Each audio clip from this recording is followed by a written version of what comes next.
नमस्कार, times of Swaraj में आप सबों का स्वागत है और मैं हूं संतोष सिंह। और आज हम टाइम्स ऑफ स्वराज में चर्चा कर रहे हैं कि ये रिश्ता क्या कहलाता है। जी हां, जरा इन तस्वीरों को गौर से देखिए। पहली तस्वीर जो हम आपको दिखा रहे हैं वो कुछ दिन पहले की तस्वीर है। पहले भी हमने ये तस्वीर दिखाई है। राज्यपाल किसी बिहार सरकार के एक मंत्री के घर पर पहुंचते हैं निजी कार्यक्रम में। काफी देर तक बातचीत होती है और उस मुलाकात के दौरान मुख्यमंत्री के करीबी दीपक कुमार भी मौजूद रहते हैं। ये तस्वीर उस दौर की है जिस दौर में सीएम दिल्ली यात्रा पर थे। और ये कल की तस्वीर है जिसमें आप देख रहे हैं कि मंत्री अशोक चौधरी राज्यपाल को गुलदस्ता दे रहे हैं। ऐसे में यह सवाल उठना लाजमी है कि आखिर ये रिश्ता कहलाता क्या है, वजह क्या है इस रिश्ते के पीछे। क्योंकि ये सर्वविदित है कि राजभवन और मुख्यमंत्री सचिवालय के बीच रिश्ते मधुर नहीं है। कई मौके पर राज्यपाल सीधे तौर पे नीतीश कुमार पर हमला बोलते रहे हैं के पाठक के सहारे। और इस वजह से कई मौके पर यह भी देखा गया है कि एक बार नीतीश कुमार ने तो कह भी दिया था कि हमें और राज्यपाल के बीच में कोई मतभेद नहीं है। लेकिन कई राजकीय समारोह के दौरान मुख्यमंत्री के बॉडी लैंग्वेज से ये समझा जा सकता है कि रिश्ता बेहतर नहीं है। कल जिस समय में अशोक चौधरी गुलदस्ता लेकर पहुंचे से ठीक एक दिन पहले के पाठक ने स्वेच्छा से अपने पद छोड़ने की सूचना सरकार को दी थी मतलब।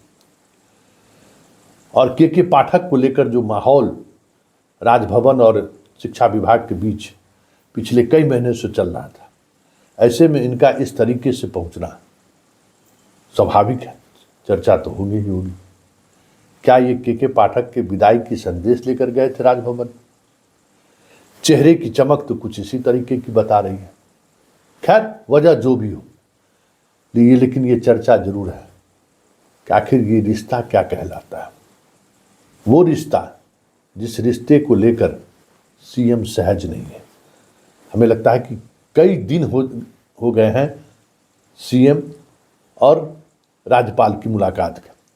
याद होगा आपको, जातीय जनगणना वाली फाइल कई दिनों तक जाकर राजभवन में ठहर सी गई थी और मुख्यमंत्री ने कहा था कि उम्मीद है लौटे हैं तो उस फाइल पर मुहर जरूर लगाएंगे। फाइल पर मुहर जरूर लग गई।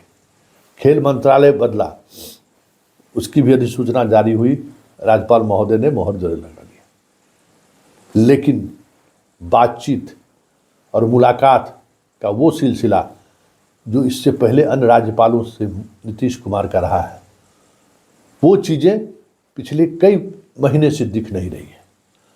और जब से वो ज्ञान भवन में सीधे तौर पर नीतीश पर हमला बोलते हुए के पाठक के माध्यम से जो शिकायत सार्वजनिक मंच पर रखा था, उसके बाद तो रिश्ते में और खटास आ गई। ये सब लोग जानते हैं और सबको पता है कि नीतीश कुमार इस तरीके के बयानबाजी से को किस अंदाज में वो व्यक्तिगत रूप से लेते हैं।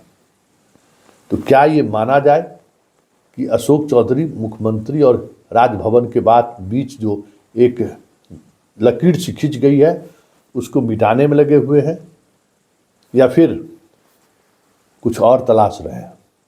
क्योंकि सवाल जोरों पर उठ रही है कि आखिर संघ से जुड़े हुए एक राज्यपाल जिसकी सरकार से रिश्ते बेहतर नहीं हो, उनसे बार बार आप मुलाकात करते हैं और उस मुलाकात की तस्वीरें आप सार्वजनिक कर रहे हैं। समझा क्या जाए? क्या ये समझा जाए कि के पाठक का जाना संयोग नहीं, एक प्रयोग है? और उस प्रयोग की बिसात राजभवन में तो नहीं बिछाई गई थी, क्योंकि जिस तरीके से पाठक को लेकर चीज़ें चल रही हैं, कयासों का बाजार गर्म है। एक से एक कयास लगाए जा रहे हैं, और उन कयासों में ये भी कयास है कि विश्वविद्यालय में जो वाइस चांसलर की नियुक्ति की प्रक्रिया एक मुकाम पर आकर ठहर सी गई है, उसको लेकर भी तो नहीं कुछ चीजें खिचड़ी पक रही है। पाठक का जाने का इंतजार तो नहीं हो रहा था। इन तमाम चीजों को एक जगह समेटते हुए बस इतना ही कहना है, ये रिश्ता क्या कहलाता है।